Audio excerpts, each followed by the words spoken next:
Hello friends, आपण हे बघू शकता की हे आमचं गावाकडलं घर आणि हे कसे दोघे जण खेळत आहेत. आणि हे बघू शकता निसर्गाच्या अगदी सानिध्यामध्ये अशोकाची झाडं आहेत.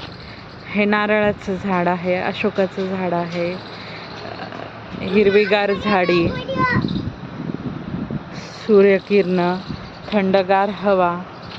आणि इकडे बघू शकता तुम्ही अर्थातच त्याच्या सानिध्यामध्ये निसर्गाची गार हवा, सौंदर्य आणि त्यात ही चिमुकली आपलं खेळतायत. हे बघू शकता, हे माझं गावाकडलं घर आहे आणि इथे छतावरतीच यांनी थोडीशी झाडी वगैरे लावण्याचा प्रयत्न केला आहे. त्यात बघू शकता तुम्ही हे कोरफड आणि तुळस हे आता इथेच आहे, कारण कोरफड खूप औषधी गुणधर्म असतात कोरफडीमध्ये. आणि ही तुळस, त्याच्यासोबत झेंडूचंही एक रोपटं आलेलं आहे त्यात. आणि इथेच आहे हे.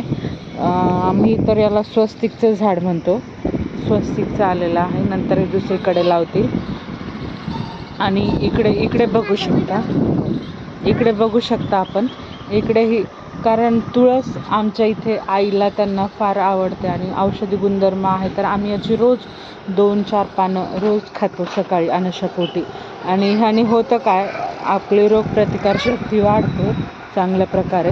आणि हे बघू शकता तुम्ही, हे इकडे हे गुळवेल आहे.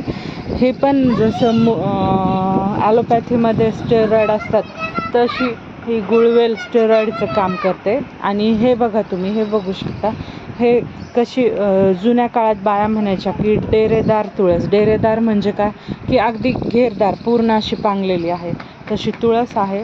कोरफड एक साईडनी. आणि बघा कशाचंच काही नाही, तरीही निवांत, अगदी निवांत आणि मनोरम्य असं वाटतंय. आणि ही माझी मुली आहेत ज्या खेळत आहेत. आणि त्यांच्या असं मधनं इच्छा असते की मम्मा आमचा पण व्हिडिओ काढ, आम्हालाही थोडंसं खेळायचं आहे, बोलायचं आहे.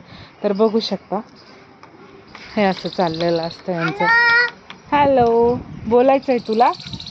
हां, बोल. बघा मी काय बनवते? खेळ भांडे करते आणि